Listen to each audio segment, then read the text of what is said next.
You know that quiet kid in class? The one who never talks, just stares into space, and seems like he'd never heard a fly? Yeah, that's Shigeo Kageyama, the quiet kid of Salt Middle School. But here's the thing, no one realizes he's basically a living, walking nuclear bomb. From the outside, he's all blank stares and polite nods. But inside, he's hiding psychic power that could literally flatten a city if he lost control. Some people might be new here, so let's start by explaining what even is Mob Psycho 100. Mob Psycho 100 is an anime and manga series by the creator of One Punch Man, so you already know you're in for wild fight scenes, deadpan humor, and some surprisingly deep themes about life and emotion. It follows Mob, this completely average-looking middle schooler who's trying really hard to just live a normal life. But there's a catch. He's one of the most powerful psychics on Earth. Seriously, the dude just wants friends. Maybe a girlfriend. But here's the thing, his emotions are the key to his power.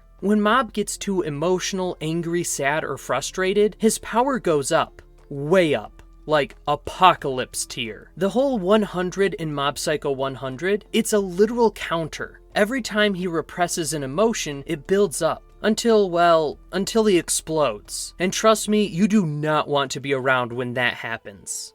So what kind of world is this where Mob lives? It's our world, but with psychics. There are exorcists who fight evil spirits, criminals who use psychic powers to hurt people, and giant conspiracies of psychics who want to rule the world. Mob? He just wants to stay out of it. But of course, anime being anime, trouble finds him. So let's get into the good stuff. What exactly can Mob do? Short answer, almost everything. If you think psychic powers are just bending spoons, you're in for a shock. Mob has a ridiculously wide range of abilities, and the scariest part is that he doesn't always control them consciously. Here's a quick rundown.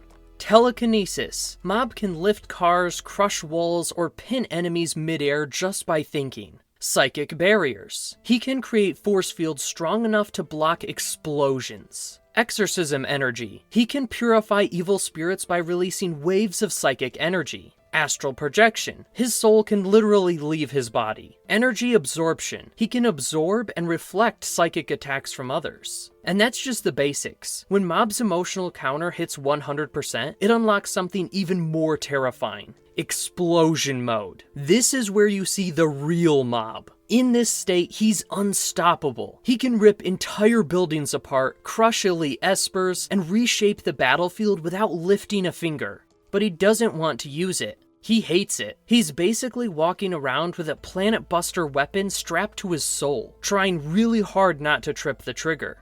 In episode 1, Mob works for Reigen as an exorcist assistant. Right off the bat, we can see that Mob isn't your usual shonen protagonist, even though all the tropes are there. Reigen seems to be an unconventional take on the sensei cliche, though it's still Mob who draws much of the attention. However, he clearly wants a normal life, prioritizing his day-to-day tasks like school over his abilities, and takes Reigen's advice to use his powers only when needed. Like, when they face evil spirits, he holds back until it's unavoidable, even against ones as powerful as the biker gang leader. His hesitation shows he doesn't want to stand out, true to his nickname, Mob.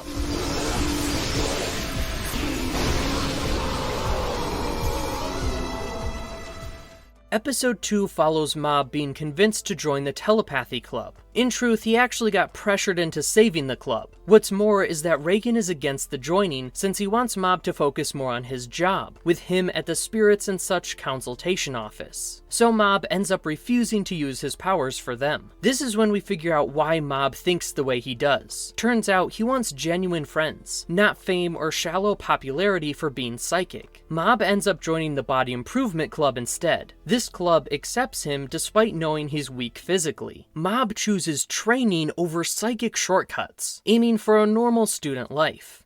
We kick off episode 3 with Mob collapsing while training himself at the Body Improvement Club. This scene alone seems symbolic, especially when the Telepathy Club members comment that Mob won't become popular even if he improves his physique. Following that, we're introduced to the LOL cult. Our MC is lured in by the promise of belonging. To his credit though, he holds back until he's forced to defend himself against Dimple, an evil spirit disguising himself as the cult leader. We see a major plot development here though, since fighting Dimple, representing the dark side of belonging, triggers a new, incredible wave of powers in Mob. His desire for a normal life makes him suppress emotions when they overwhelm him, and that's why his powers exploded.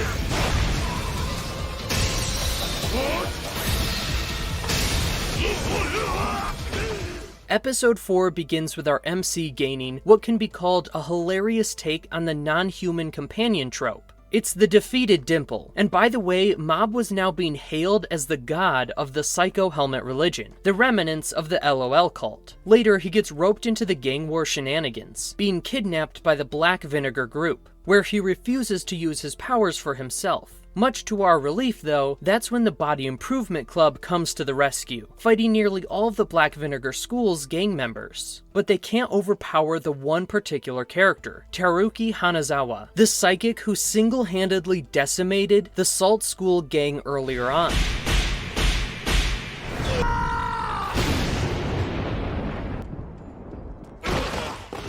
Episode 5 is a turning point for Mob. Teru, convinced that psychic abilities are a tool for power, tries to drag Mob into a psychic slugfest. But Mob, our ever-stoic cinnamon roll of a protagonist, stays true to his moral compass, never use his powers to hurt others. Even when Teru throws knives and full-on telekinetic tantrums, Mob only defends to the bare minimum. As the fight goes on, Mob unintentionally shaves Teru's head, mid-deflection, opening into a head-scratching yet oddly insightful character exploration with unfortunate hair-based visual comparison. Mob's mysterious state activates, reducing the school to shambles and launching Teru, humiliated and apologetic, into the stratosphere.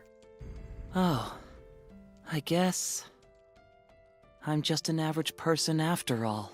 Episode 6 has Mob getting dragged into Ritsu's stress over being normal, who is gradually entering the spotlight at this season's midpoint. In the meantime, Tome from the Telepathy Club urges Mob to help find other espers. This is when Ritsu gets into framing delinquent Tenga Onigawara. Mob learns Ritsu has developed powers, but won't fight him even when challenged. We also see Ritsu touring a psychic research institute called the Awakening Lab. As we know, Mob doesn't want conflict or to use his own psychic strength on people. We can't help but wonder, how will Mob react as Ritsu gets caught up in dangerous things? Do you think I'll be able to do this too? Episode 7 shows Claw's Scars kidnapping Mob, who's now known as the White T-Poison. Mob holds back even while beaten because he doesn't want to hurt humans, only snapping when his emotions go over 100%. And this factor itself is foreshadowing for what will come later in this season. The truth is, his hesitation here is directly tied to wanting to live as an ordinary person. Ritsu's power growth in this way contrasts sharply with Mob's. Where Mob longs for normalcy, Ritsu is desperately charging toward becoming extraordinary. What do y'all say? Would you have Mob's level of patience or desire to live an ordinary life? Episode 8 places Mob at the emotional center once again. Led by Teru to an intense alleyway, Mob reunites with Ritsu, who's now flaunting his new psychic powers. Mob, ever supportive, is actually proud of his brother, but Ritsu, intoxicated by his abilities, coldly tries to sever ties. But then thugs close in, and Mob shocks everyone by humbling himself and apologizing to protect Ritsu. Suddenly, the psychic Koyama ambushes them, mistaking Ritsu for Mob, and injuring Ritsu. Naturally, this triggers Mob, and he hits 100% rage and totally overpowers Koyama. He keeps going before he's knocked out with a cursed spray, and Ritsu gets kidnapped.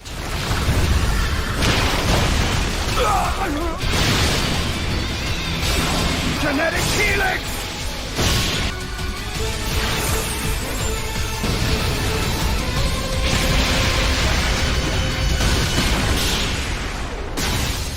Episode 9 focuses on Ritsu's kidnapping. Mob teams up with Teruki to storm Claw's hideout and rescue Ritsu, while still wanting to save his brother peacefully. They extract key intel about the 7th Division location after capturing the rogue agent Terada. During that time, Ritsu and the Awakening kids are threatened by Muto, who pretends to kill Kaito to force them into revealing their powers. This is exactly when Mob and Teruki arrive just as the kids begin their escape. Of course, when Terada escapes and attacks, Mob defeats him easily. Then Koyama appears, only to be effortlessly taken down again by Mob, who has understandably had enough.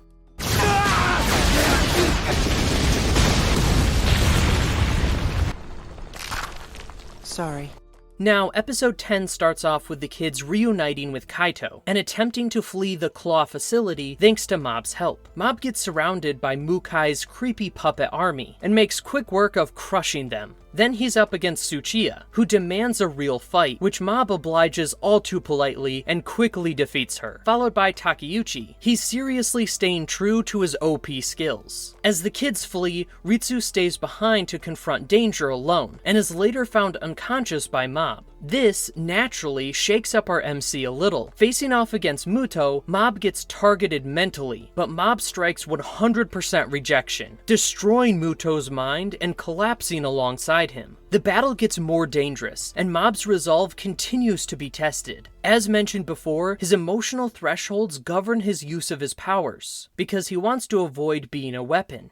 Episode 11 initiates the final face-off, the height of tension in the story. We see Mob trapped and powerless, alongside Teru and Ritsu in Claw's hideout. Surprisingly, Reigen proves he's the sensei archetype for a reason, arriving on site after tracking Mob's phone. He's promptly mistaken for the Claw's boss and frees the kids. This builds up to Mob facing the scars, even while hesitating. Our MC, you see, is torn between fighting and honoring his promise to never hurt other people. Reigen reminds him that it's okay to walk away, and this helps Mob suppress his rage. Until Sakurai slashes Reigen, and Mob is, once again, overwhelmed with emotion, and gets to 100%. He's unable to hold back any longer. His breaking point has arrived. The finale is crazy. Episode 12 sees Mob avoiding going 100% with murderous intent by subconsciously transferring his psychic powers to Reigen, embodying his mentor's advice to run away. Now, actually empowered with 1000% gratitude, Reigen wastes no time in overwhelming the scars, leaving Mob to see how compassion and wisdom can defeat violence. Really doubling down on his master role, Reigen scolds the scars, claiming that psychic powers don't make them superior, and reminds them they're still just people. Mob quietly agrees. By the time Ishiguro regains consciousness and prepares to annihilate the building, Mob steps in, saying that having psychic powers doesn't make anyone special or popular, echoing Reigen. As Reigen's borrowed power fades, Sho suddenly appears, knocks out Ishiguro, and reveals that Mob disappointed him. The battle ends on that note, and Mob returns to his peaceful daily life. We're forced to wonder what'll happen next with our not-so-ordinary protagonist. Throughout Season 1, Mob gets beaten repeatedly, refuses to use his powers freely, and only snaps under extreme emotion, always because he wants to live a normal, peaceful life. Thanks for watching. If you enjoyed it, don't forget to like, comment, and subscribe.